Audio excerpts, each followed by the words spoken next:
The Land Cruiser is back. We're in Salt Lake City for a special Toyota unveiling.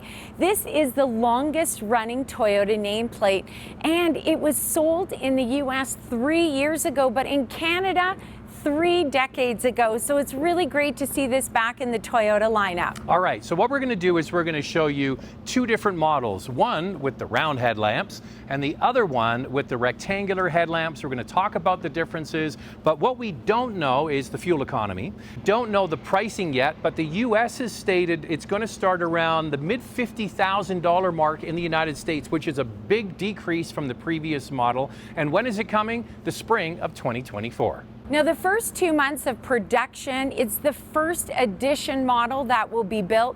There will only be 5,000 units. There is just one powertrain option for this Land Cruiser, and you might be surprised as we are. It's the Hybrid Max powertrain. It has a 2.4-liter turbocharged 4-cylinder with a 48 horsepower electric motor. It gets a combined 326 horsepower, 464 pound-feet of torque. It has an 8-speed automatic transmission, and it can tow 6,000 pounds. The Land Cruiser comes standard with a full-time 4-wheel drive system and a 2-speed transfer case. For example, a 23-foot Airstream needs a vehicle with a towing capacity of 6,000 pounds. There are other Toyota and Lexus models that use this same 2.4-liter turbocharged 4-cylinder hybrid powertrain.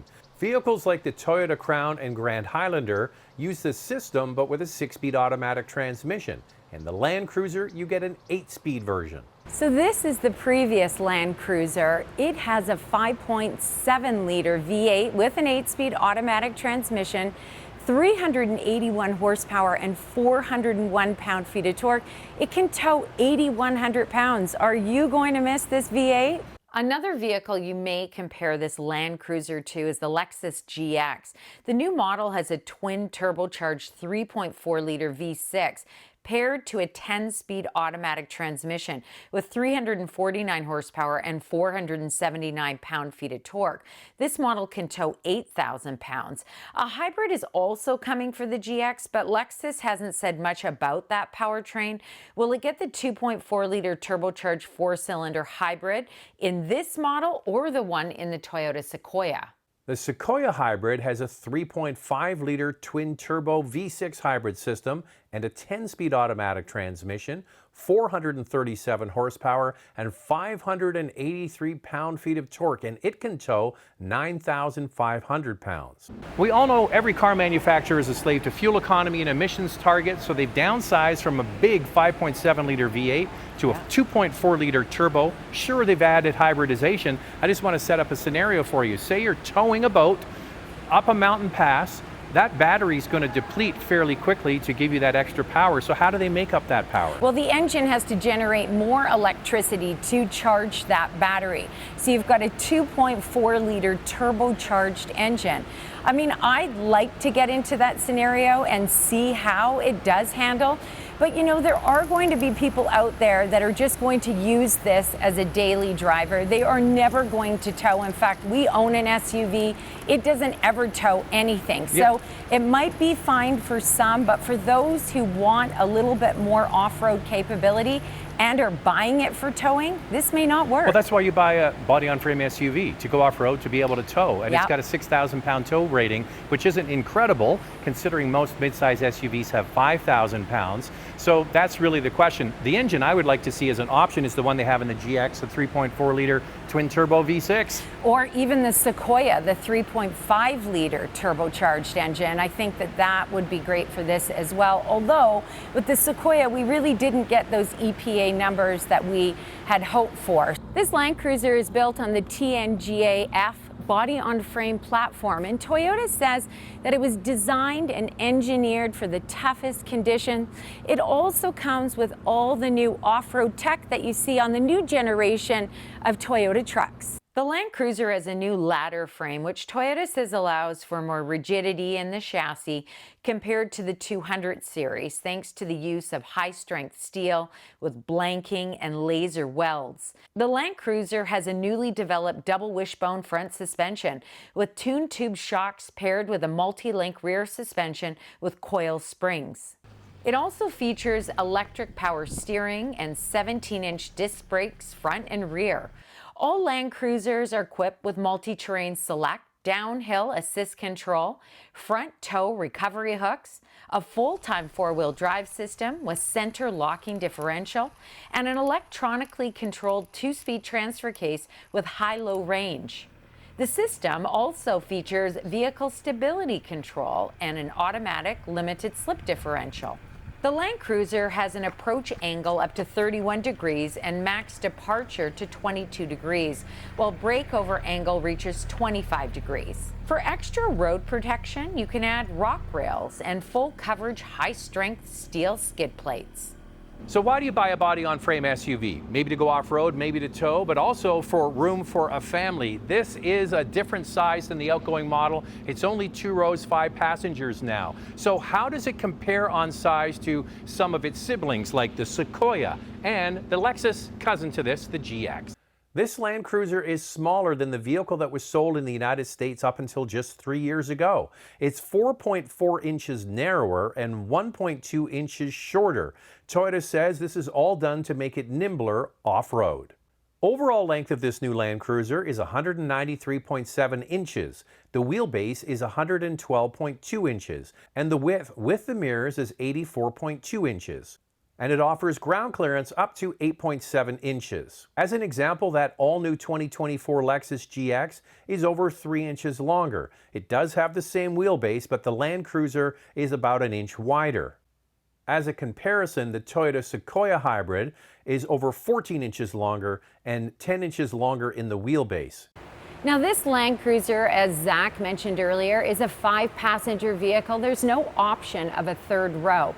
It comes standard with black cloth seats, available Softex, and also leather.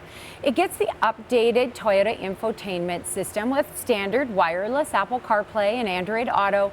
It comes with an 8-inch touchscreen, but an available 12.3-inch touchscreen. And the base model, which gets the black cloth seats, is a little bit more of a stripped-down version. Toyota is obviously trying to keep the price down on that model. The base 1958 model comes with a wireless charger, manual cloth heated front seats, a heated steering wheel, a 6-speaker sound system, push-button start, and a 2400-watt AC inverter.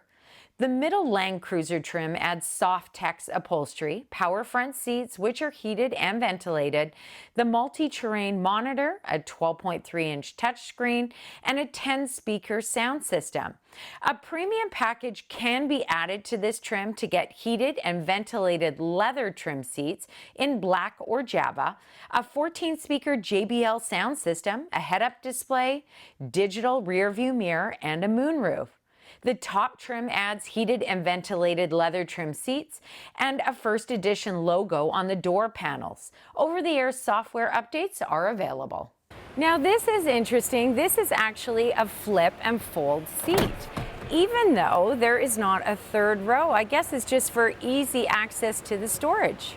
So it's pretty simple. Land Cruiser is really only offered in 3 trims. We showed you the one outside with the round headlamps. That's the 1958 model.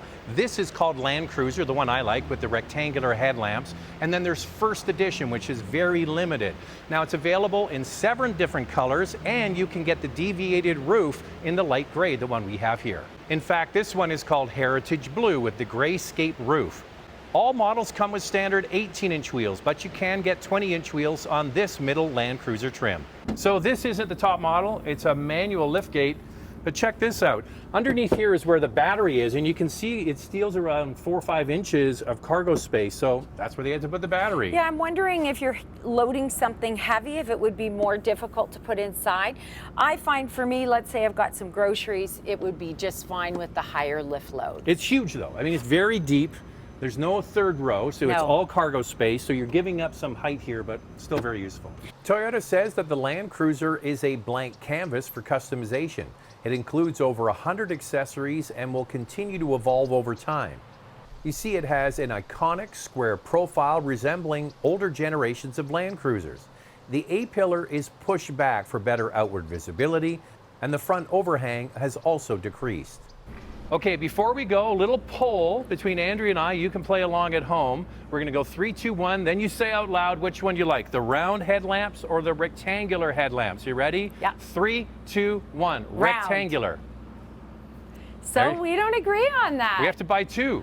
I love the heritage of the round headlights. And I think it looks cool. I think the rectangular goes, it's a little more modern and with the boxy shape. So by the way, on safety, this has Toyota Safety Sense 3.0, and this Land Cruiser is built in Japan.